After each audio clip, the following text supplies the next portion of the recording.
수많은 한국 기업들의 경제적 혜택을 받은 베트남이 또다시 한국을 무시했습니다.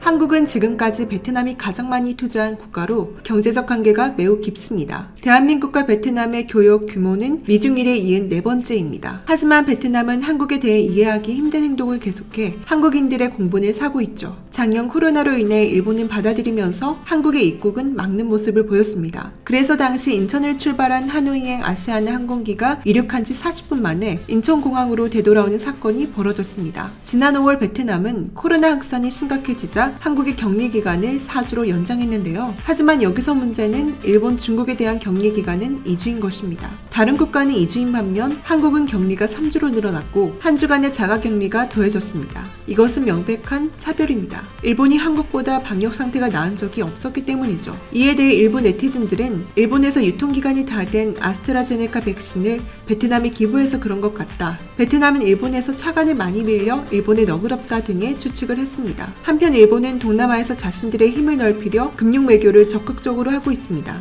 코로나 사태에도 동남아를 상대로 수천억 원의 차관을 연 0.5% 내외의 금리로 융통시켰습니다. 하지만 베트남 GDP에 실질적으로 기여하는 것은 한국 기업들의 비중이 상당합니다. 베트남에 있는 한국 기업은 무려 9천여 개에 달하며 베트남에는 한국인이 20만 명 이상 거주하고 한국에도 베트남인이 20만 이상 거주할 만큼 양국의 관계는 아주 깊습니다. 우리 정부는 베트남과의 경제적 협력 관계를 고려해 베트남과의 협력 범위를 확대하고 있습니다. 하지만 이렇게 협력 관계가 진전되자 베트남 일각에서 착각하는 사람들이 생기기 시작했습니다. 한국이 기술과 자본을 투입해 베트남의 노동력을 이용하는 현재 상황을 베트남은 자신들의 노동력이 없으면 한국은 아무것도 할 수 없다는 엄청난 착각을 하기 시작한 것입니다. 정말 말도 안 되는 생각을 하고 있는 것이죠. 하지만 이러한 착각이 무색하게 베트남은 한국 없이는 살 수 없는 상황입니다. 지난 2월 9일 베트남 정부는 한국어를 독일어와 함께 제1외국어로 선정하기로 했습니다. 갈수록 높아지는 한국의 위상을 고려해 제1외국어로 선정할 필요가 있다고 본 것입니다. 그런데 베트남이 한국어를 배우는 이유는 뒤통수를 더 잘 치기 위해서일까요? 또한 현재 베트남 TV 시장에서 삼성과 LG의 파워는 막강합니다. 두 기업의 점유율을 합치면 베트남 시장의 60%에 달하는데요. 이에 한국과 베트남의 경제 협력은 날이 갈수록 커지고 있습니다. 대표적인 사례로 베트남 현지에서 만들어지고 있는 한국형 최초의 산업단지인 흥앤성 클린 산업단지입니다. 이 산업단지는 하노이 남동쪽 30km 흥앤성에 만들어지는데요. 국내 기업들인 LH, 신한은행 등 여러 공기관 및 기업이 참여한 43만 평 규모의 산업단지입니다. 해당 지역에 한국의 경쟁력 있는 회사들이 입주할 예정입니다. 그렇게 한국은 베트남에 최근 막대한 기여를 하고 있는데 얼마 전 또다시 뒤통수를 맞았습니다. 한국은 이전에 베트남 당국의 명령에 따라 백신 구매 금액을 베트남에 낼 수밖에 없었습니다.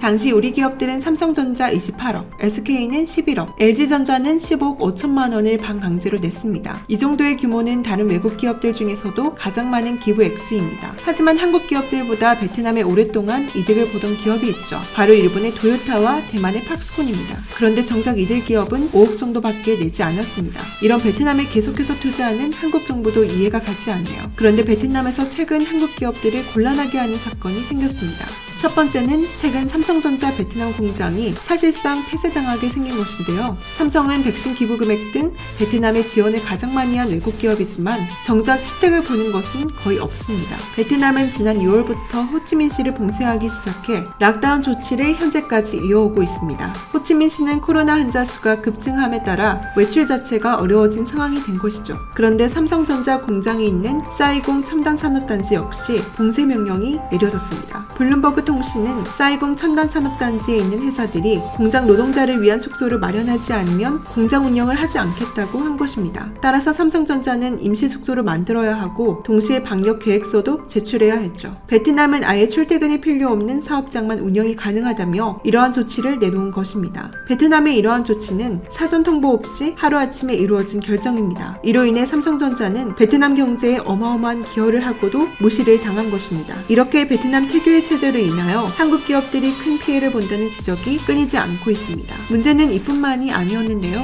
한국 기업의 기부에도 불구하고 베트남 당국이 백신을 주지 않은 일이 발생한 것입니다. 특히 LG는 거액을 기부하고도 백신을 구하지 못한 것으로 알려졌죠. 베트남 정부에 따르면 LG는 계열사 생산시설이 위치한 하이퐁시에 하나로 약 16억 원의 백신 기금을 냈으나 아직까지 직원용 백신을 확보하지 못했다고 밝혔습니다. 불행 중 다행인지 하이퐁시는 다른 지역에 비해 코로나 확진자가 적은데요. 하지만 확진자가 급격히 확산하는 추세여서 LG 계열사들은 하루라도 빨리 백신을 구하기 위해 발벗고 뛰고 있습니다. 만일 생산시설에 한 명의 감염자라도 나온다면 생산 라인 가동이 중단되는 상황을 맞을 수도 있기 때문이죠. 그렇게 된다면 돈은 돈대로 내고 공장 가동도 중단되는 최악의 상황을 맞기 때문입니다. 한편 베트남 당국은 백신 기부금을 LG에 돌려주는 것을 당연한 것처럼 말하더니 막상 기부금을 받자 코로나가 확산되는 지역에 백신을 집중적으로 투입한 것으로 확인되었습니다. 돈을 받고 모르는 척을 하며 LG에는 백신을 줄 생각을 안 하고 있는 것입니다. 그런데 이런 도둑질 같은 만행도 모자라 베트남 현지에서는 납득하기 힘든 소식까지 들려왔는데요. LG는 자신들이 15억 5천만 원을 기부한 하이퐁시의 관계자들을 만나 도움을 청했습니다. 하지만 이들은 LG에 백신을 공급할 만한 권한이 전혀 없는 것으로 알려졌습니다. 즉 자신들은 지방정부라서 백신을 공급해줄 능력이 없다는 것이죠. 아니 그러면 돈은 도대체 왜 받은 것일까요? 국제적 사기 행위라고 밖에 보여지지 않습니다. 하지만 하는 우리가 내야 하는 상황인데 오히려 베트남이 화를 내기 시작했는데요. LG는 현지에 인적 네트워크가 없어 백신 접종 순위에 밀려났다는 것입니다. 현지 업계 관계자는 베트남에서 비즈니스를 하려면 대정부 네트워크나 적재적소의 자원을 투입하는 노하우는 필수라고 말하며 LG에서는 이러한 면이 부족했는지 살펴보라고 말했습니다. 더불어 삼성과 CJ는 중앙정부의 기부에 관련 행사에 초대를 받았지만 LG는 초대를 못 받은 점도 거론했는데요. 하지만 이러한 문제는 LG만의 문제가 아니고 모든 한국 기업들이 겪는 문제였습니다. 베트남의 불투명한 대응에 한국 기업들이 베트남에서의 사업을 고민하는 것입니다. 하면 한국에 제재를 가하고 일본보다 못한 대접으로 한국 기업들을 분노하게 만드는데요. 한편 베트남 수출의 30%를 책임지고 있고 앞으로 더욱 베트남에 기여할 한국이 다른 국가로 떠나게 된다면 베트남 경제는 초토화된다는 의견이 나오고 있습니다. 특히 한국은 최근 전 세계에 글로벌 공장을 많이 짓고 투자를 가속화하고 있는 상황인데요. 베트남의 이러한 후진국적인 조치 때문에 불필요한 피해를 입는 경우가 자주 일어나고 있습니다. 우리 기업의 입장에서 베트남에 공장을 짓는 것은 값싼 인건비와 한국 물품을 잘 써주는 베트남 국민들이 있기 때문입니다. 그런데 베트남인들이 우리 기업을 무시하고 베트남 정부가 우리 기업에 계속해서 제재를 가한다면 굳이 남아있어야 할 이유는 없습니다. 또한 베트남과 같은 공산주의 체제인 중국에서는 이미 한국 기업이 많은 차별을 겪어왔습니다. 현재 한국 기업뿐만 아니라 많은 해외 기업들이 탈중국을 외치고 있습니다. 왜냐하면 중국의 중화사상으로 둘러싸인 민족주의로 인해 해외 기업들이 중국에서 사업하는 것이 매우 까다로워졌기 때문이죠. 한편 한국은 앞으로 친환경 전기차 관련 배터리 산업 등 다양한 공장 설립을 위해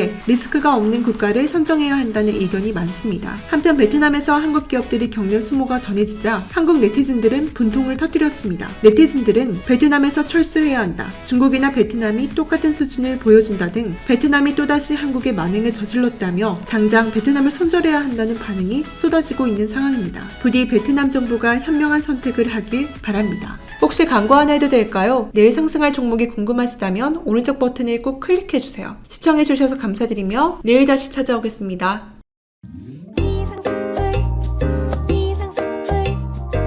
주식을 모르면 이상스쿨. 주식 모르니? 이상스쿨.